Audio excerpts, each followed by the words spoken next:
This is gonna be my third time trying to record this because my phone is being a bitch. But anywho, we're here to talk about Atlanta season 3, episode 7, Trini to the Bone, and why all of my favorite YouTube reviewers hated it. So this episode was the nanny, the black nanny, white family trope. And I'm reviewing it late, so I'm not even gonna really talk about the episode per se because I'm sure you saw it, and if you watch reviews, you saw plenty of those as well. I'm here to kind of give a commentary to my YouTubers about like why y'all hated it so much, and that's simply because it wasn't for you, it wasn't for me, it wasn't for us. It was a Dear White People episode, and Childish Gambino has a white audience. Like we oftentimes forget that, but like even in his music career, he has, I would say, maybe mostly white audience, and of course Atlanta does as well. So in these Outcast episodes, we are so used to like him sort of preaching to the choir. I call them Outcasts because they do not contain the normal cast that every other episode sequence that we're having right now. They usually hit a social commentary that really like touches black folks and white folks alike, but definitely like something that we can relate to, and it also brings something a little extra to the table. And I could also admit that this particular episode didn't necessarily bring anything extra to the episode to the table for us, for us. But he might have been talking to his white counterparts, like his white wife. Childish Gambino. Childish Gambino, if you're listening, can you comment below if you were trying to send a signal to your white counterparts? Can you let me know, do you have a Trinidadian nanny for your babies? Do you have a white nanny or do you have a black nanny? That's what I want to know. And like, when you look at it like that, it makes complete and utter sense as to why this episode didn't touch black folks that much. But it might have ring the alarm to our white counterparts, and that's good.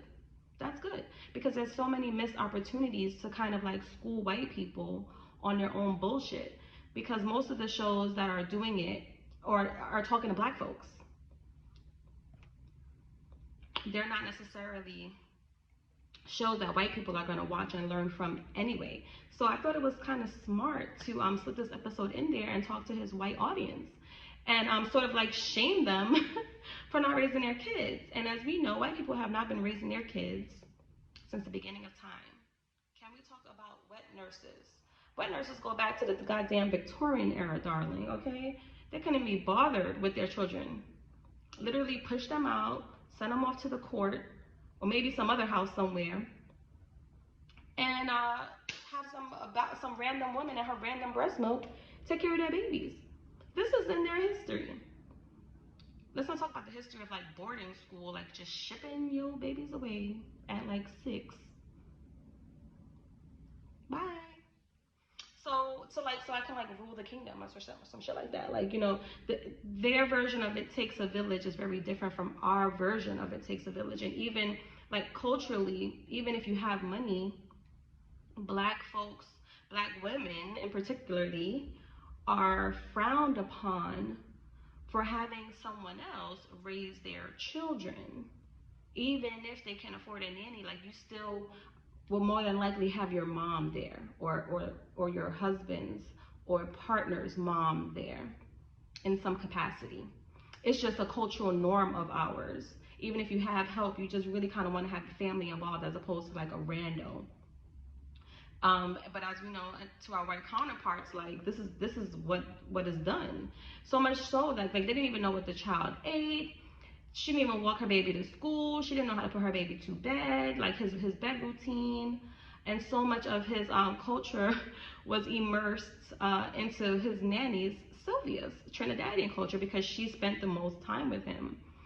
And I mean, the only commentary that most likely spoke to black folks, I don't even know if this was speaking to black folks or was it also speaking to white folks, because we know it already, was that Sylvia in turn sort of like kind of abandoned her own family in order to raise this child, but it was like for economic advancement to like help her family. So it was like the trade-off that we oftentimes have to do, but it's not like as I guess like willingly like the white parents in this episode. Like, she wanted to go to her yoga run. He wanted to go to his morning run. They're talking about the son like he's not even there. He got the headphones on. When Sylvia wasn't watching him, Proud Family was taking care of him. You know? Which, I mean, that's a generational thing in terms of like the tablets and technology raising your kids. But it was like an extra gut punch because it's like, y'all are like, where's the attachment here? What do you know about your baby? So again, a lot of reason why this episode didn't ring any bells for us, I think, is because it wasn't for us.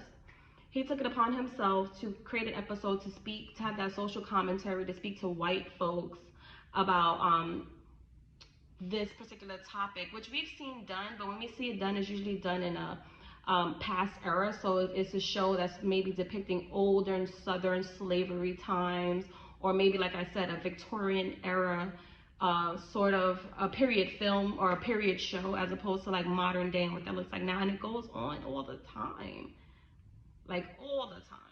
This is like happening day in and day out. It's not going to change. So the fact where like parents are like, well, even in the show, I want him to speak Mandarin, so I'm gonna get like a Chinese nanny. Like, you're just picking people based off the languages that they speak to give your children like an. Do you know you can also put your kid in a foreign language class as opposed to getting a nanny from a whole different culture just for that?